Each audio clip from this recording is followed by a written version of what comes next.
Welcome to another edition of Spits and Suds. I'm Gavin Spittle of 105.3 The Fan. It's always a great day on Spits and Suds when we get to talk with our NHL and Stars insider, Sean Shapiro, on today's program. So excited to do that in just a moment. Excited to tell you about the On Time Experts, the official HVAC company of your Dallas Stars, and also the official HVAC and plumbing company of Spits and Suds. And I love telling you about the On-Time Experts because with the temperature going up and down, right now maybe your AC system's dormant. It's quiet. Heat is not coming on. The air is not coming on. But that will soon change, and it's going to switch over to heat. The question is your system ready? And the On-Time Experts will guarantee it'll be ready. They're running a special now through next week. They completely clean it, tune it up for $59, address any issues. So make sure you do that book now button. This weekend is a great weekend to do it. TheOnTimeExperts.com, TheOnTimeExperts.com. I say this a lot, but just want to point out nearly 6,000 Google reviews, 4.8 out of 5 stars. And if that was a restaurant, of course, you'd be like, honey, we need to check this out. And when they came to my house, they actually took a pause, sat me down, showed me video, showed me pictures of my system, explained it all, and they said, I can't leave this house because we want you as a customer for life.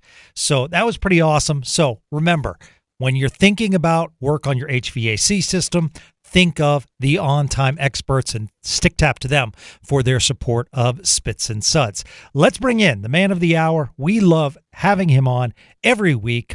You can read him. He helps out a lot on elite prospects.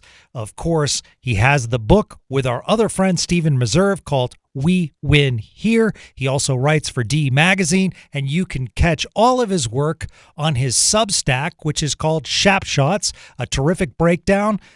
He posts articles, interviews, very close and tight within the Stars organization. Sean Shapiro, how are you? I'm pretty good, man. I'm happy to be here and happy to chat with you on a Friday afternoon. I can't beat it, right? Yeah, absolutely. So I think Spits and Suds listeners have heard enough about my opinion. So let's start with your opinion on this 2025 season thus far. Yeah, I think two things can be true, right? You can be disappointed that the Stars are 3-3-1. I think you can also accept that the sky isn't falling the way I don't think the sky is falling nearly as much as some people want to claim it is, right? So I think two different things can be true at the same time on that. The I mean they lose last night to the Kings, right? And everything's all about the optics. And in Kings world, I mean, are you ready? There's a fun fact for you, Gavin, right now. What do the Kings have in common with the Sharks and the Calgary Flames right now? Ooh. With the Sharks and the Calgary Flames, are they at the bottom of their division? No. Okay. The Good guess, Kings though. are the Kings, even though they beat Dallas last night in overtime, the Kings are the only team in the NHL outside of the Sharks and the Flames without a regulation win. Oh, okay. So, like, we talk about optics and how I can find flaws with many teams and everything like that. Yes, LA wins last night and they've been having some gritty wins and everything like that, but they have zero regulation wins right now. And I just bring that up from the perspective of a lot of people are going to say the sky is falling for the Stars and this, that, and the other. And I think we're so early in the season where a lot of these overreactions or a lot of these like strong reactions can lead to people forgetting that looking at the kind of larger picture of where the league is. So a roundabout way of saying, obviously, the last 4 game stretch has not been good.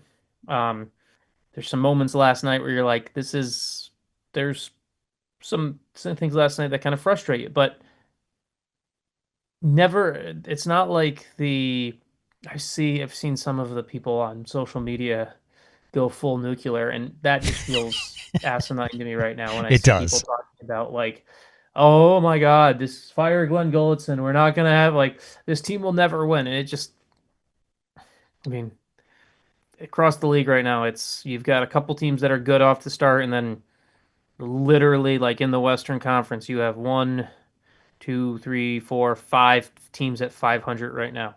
Right. You've got like it's just it is. So that's where I'm at right now on this, Gavin. And I also brought up the fact, and I wrote about it earlier last week, and um, the Stars and the Oilers are, and I grouped them both into this, and I wrote because I watched Florida play in person last week, and I've kind of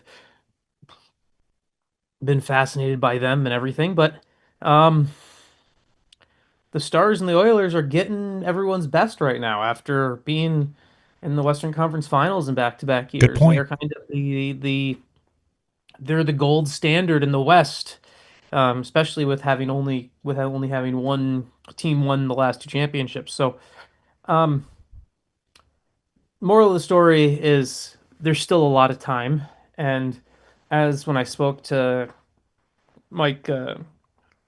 Mike Palucci, my editor over at D Magazine, when we were figuring out what I was going to write for next week. A lot of what I said was, you know what? Let's see what happens after Saturday and Sunday night. It's hard to kind of it's hard to apply too much meaning right now of Yeah. where things are going to go or give a referendum on things, I guess. Saturday night would be a terrific 2 points if they can get it against a very tough Carolina team who fought and battled against Colorado last night. Kind of. They were the Hartford Whalers, Quebec Nordiques, but still. That was absolutely beautiful seeing those sweaters on the ice. Okay, let's start with some individual performances. Adrian Kempe, the horns down after the game-winning goal. I don't know why that kind of bugs me, but it does. I mean, clever. What bugs you about it? I'm curious of what bugs you about it. Is it something related? Because I've seen the Twitter reaction to me has been really fascinating to watch, and so first off, just I'll pose it to you first. What bugs you about it? What bugs you about it? Yeah. So I think when you put the horns down, I don't know if he knows the meaning. Living in Texas, obviously, Aggies would do it as well, but it kind of is a direct shot at living in this area, in my opinion. That's how I take it. So I just felt as though you won the game going horns down. I just feel as though, and once again, Sean, you know this, we've partnered together for years. I'm very old school. It's kind of like staring at a home run. There comes a point where it's like, all right, congratulations. But I just felt as though, what would happen when the pitcher sees that batter again? They're not going to do anything to Kempe, obviously. He's one of their stars. They're not going to go after Kempe. I just felt as though, I don't know, it bothered me because as someone who takes great pride in this area, the horns down means more to me than just Texas. That's just me. No, and I appreciate hearing your perspective on it because I look at it. There was the reaction on it. It's just to me is two things. One, it means nothing in an NHL context, right? Like that's kind of the spot where Correct. Right? Like there's no NHL context for this. In fact, until is there any player? I mean, I'd have to go through and I'm sure there's some sort of I'm sure there's someone from a support staff, athletic trainer, nutritionist, to something like that from SEC/Big 12 country. But I remember I used to always joke with Kelly Forbes about it, where Kelly Forbes went to Oklahoma, right? Was Kelly Forbes the only person from a Big 12 school on an NHL coaching staff? Probably, right? Like I don't know for sure, right? But so for one perspective I have of this is it's no, I don't have the University of Texas allegiance and everything like that, like some people. So I'm not. So I understand if you feel like it was an unnecessary shot at your school. I think that's fine. But I don't think there's any NHL connection to it, right? So I think it's. I also think it's kind of the other like thing that's interesting to me that I just saw the reaction to was all of these people were. I saw a lot of people on social media being like, "Oh, doesn't he know he's closer to SMU or TCU or whatever?" Right? Like, And He's my from response, Sweden. I know, yeah, my response to that is whatever, right? Yeah. Like it's like no, like that's not. So like I saw that reaction from people, and I was like, he, and so I I look at it this way. I think when you score in overtime, I think you get a pass to do something cool. Yeah. I think there's a difference between um I think there's a difference between doing it um in overtime, right? And then there's another time to do it like you saw the Gavin McKenna one against Arizona State, right?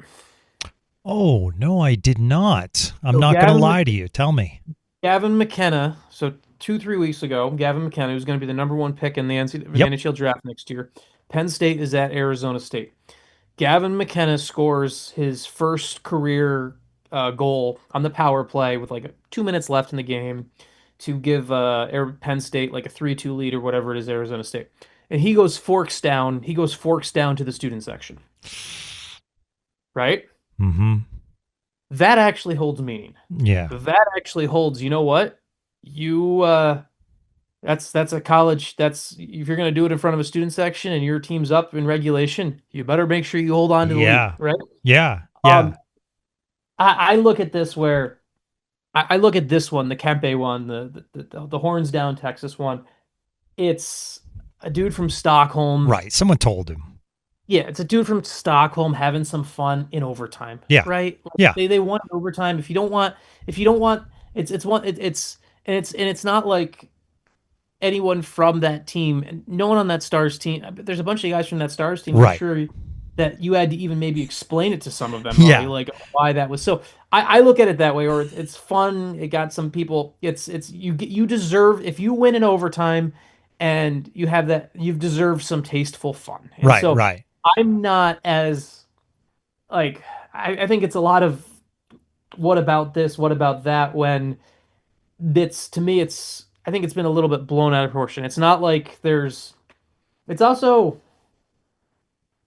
the other funny thing about it is if there had been maybe a little bit like more vitriol or whatever or something like that, you're like, okay, then this is it's just game's over. It's not he didn't do it to the Stars bench. He didn't Yeah. do that. Like, so I look at it that way, if Yeah. that's fair. Just to kind of give my counterpoint on where I look at that one, where if you do that and it's the second period of a 1-1 game, yeah, we can have a problem with that. Right. But if you don't cover a guy in overtime and he scores a game-winning goal in overtime, let him celebrate, right? That's kind of where I go on that a little bit. That So would we be can, pretty funny if Plano's Blake Coleman went after him for that in yes, Calgary. exactly. So, yeah, That would be full circle. yeah, And to be honest with you, Kempe almost cost them the game with a bad penalty on Mikko Rantanen, Yeah. which he could have avoided. So it is what it is. I just personally, I'm like, a lot of Texas pride, and but Yeah. I completely understand what you're saying. Now, after the game on ESPN, Kempe being interviewed, talks about the game-winning goal and said he was expecting the pass because he was asked, were you expecting the pass? And he said he was, because he said their forward was trailing back, wasn't really there. And that got a lot of Twitter reaction as far as the replay of the goal, but from a Stars perspective, and seeing Roope Hintz trailing the 2-on-1, and I think a lot of people have an issue with the skates stopped moving. it was. I think Roope Hintz is very often one of the most exciting players Yes. in the NHL to watch. Roope has a tendency to the difference between Roope Hintz being the best Finnish player on the planet and Roope Hintz being what he is Roope Hintz coasts a lot. I don't want to be mean about it, but it's just true, right? Like, and it's not just on certain plays, it's on certain moments, right? Like there's how often do we watch Roope have a game where you're like, "Oh my God, Right. this guy is like no one on the planet can stop him." And then the next game he'll just kind of be a passenger. And so I don't want to You're right. Like you don't want to be piling on or I tried not to on the post. but it's still the reality of Yes. if Roope Hintz was consistent in his delivery of his game, we would never talk about this. And that's where I go from this. Like, you know what? If he was someone who all 82 games a year, you're like, I mean, you can never question whether that guy's dialed in or not. You'd be like, okay, something was up on that one shift. That's the outlier. Mm-hmm. But it was the kind of coasting, looking the other way at the worst time, and that's what that play was. And um, people like to say, I always I've gotten into this argument before with people. People will be like, "Oh, hey, it's um, the like people will go and say, like, oh, players try all the time. It's an 82 game season. Players coast. Players don't have their A game. So once we accept that and realize that some guys drop their game a little bit more than others sometimes, and that's just the reality, um, they need a little bit of a wake up call. And Yeah. I'm fascinated what the conversation would be from. And obviously, that conversation hasn't happened because this isn't new for Hintz.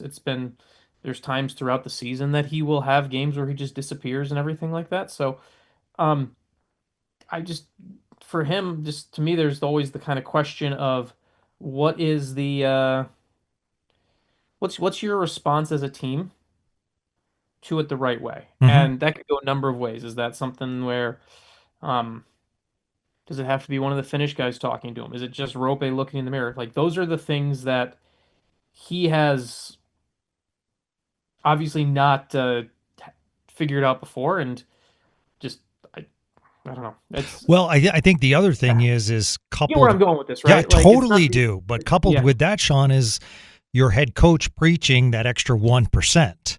yeah, And I think that's something that kind of resonated in my mind, at least when I first saw it. I was like, oh, wow. And then for Kempe to acknowledge it in the post game, even if Hope Hintz doesn't get there, but either dives with his stick and or puts a little bit more pressure, maybe that pass isn't as clean.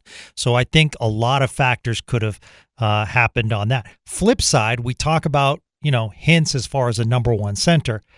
I thought Wyatt Johnston was the best player on the ice last night. I continue to be impressed by him, Sean.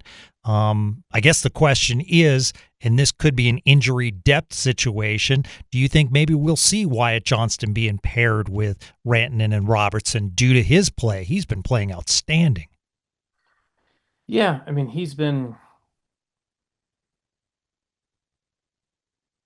these lines. Okay, I'm not a big person of like, hey, we need to discuss this line or that line or whatever, but I do.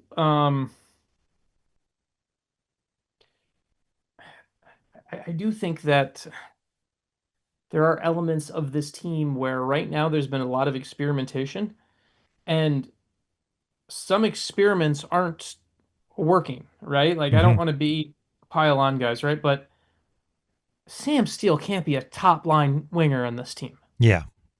The man hasn't scored since February 28th.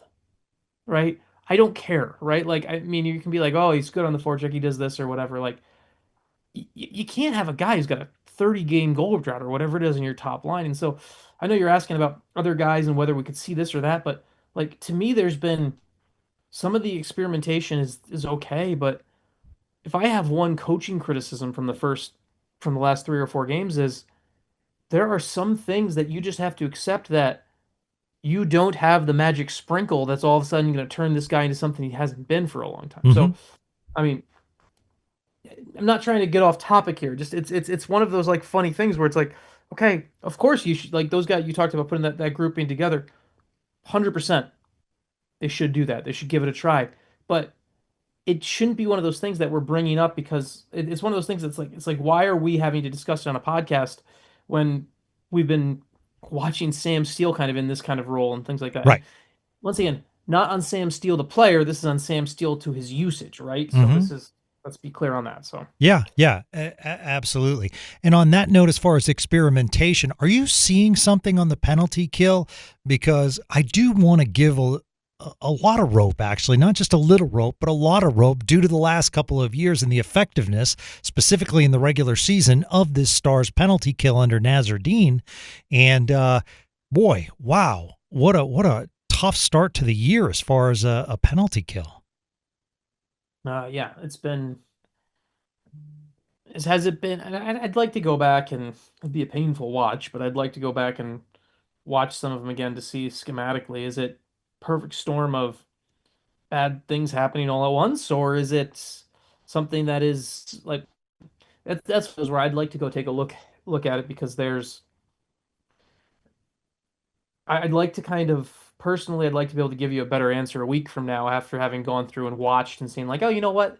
Hey, the positioning's not as bad. They're just getting teams are just finding that. The other thing is like, and this is something that if we were critical of the prior coaching staff or the prior head coach for not adjusting, um, the Stars penalty kill, there's a big book on what they do, right? So you go into this season and maybe, just maybe, other teams have looked and said, hey, this is what you need to do. And now it's on the Stars to adjust. So I think it's kind of a two-pronged answer, Gavin, of Mm-hmm.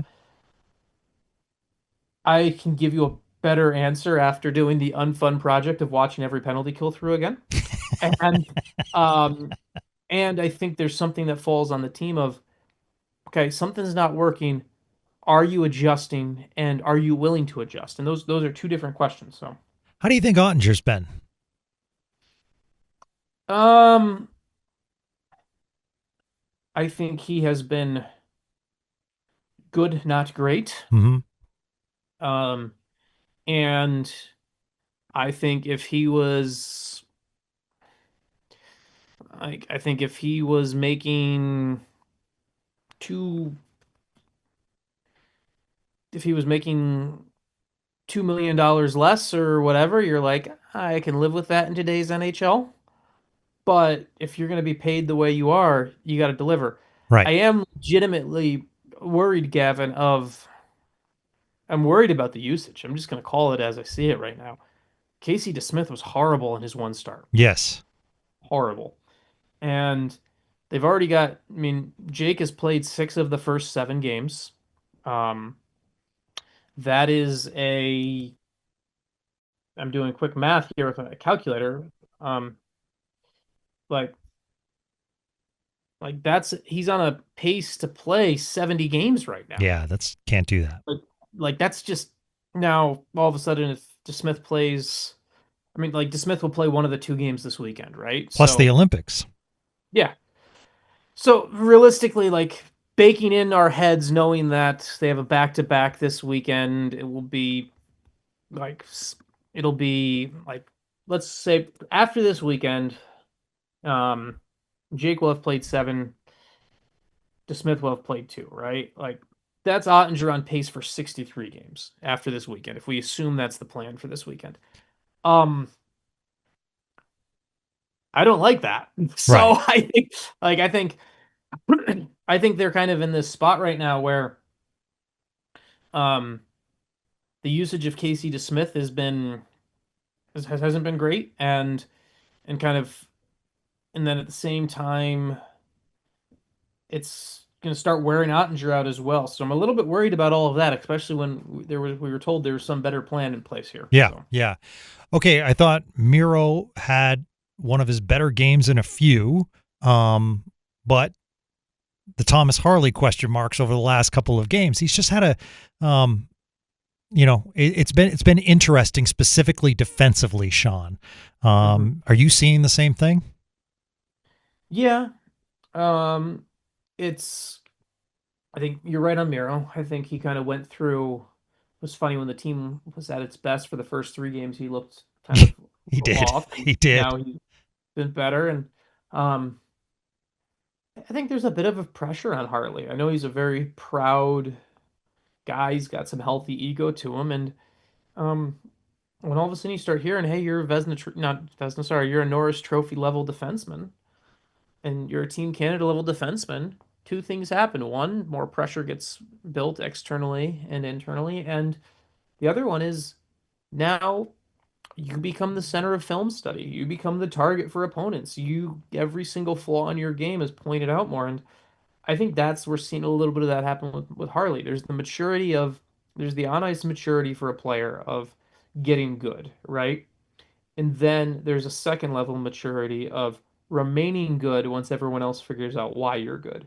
And that's a thing I don't think we talk enough about because I think there's a lot of players that the difference between them being good and great players is the inability to deal with that. And I think Harley will deal with it. I think to me, he's a bona fide number one defenseman in this league. And if not for Miro, he'd be the number one defenseman on this team. And if you were to go and if I was to give you a pool of 20 of every single defenseman in the NHL, I doubt he'd be available after the seventh or eighth pick. So um, I'm not worried about Thomas Harley in the long run. I'm just right now I'm witnessing him go through that learning curve that I need to see. I need to see him battle through. Yeah. So. Okay. Were you as excited as I was watching those sweaters on the ice last night? I want to end on a positive for Heritage Night. I will go back to my one thing on that. I like the it was cool to see. It was cool to watch. Someone who grew up in the 90s to see those two teams to see kind of a Hartford Quebec thing was kind of fun. I will go back to my one soapbox on this is if you're Carolina and you're gonna use that history to sell some more jerseys, please retire all of the numbers. Yes, right? I agree. Like we've had that discussion before. Like Yep.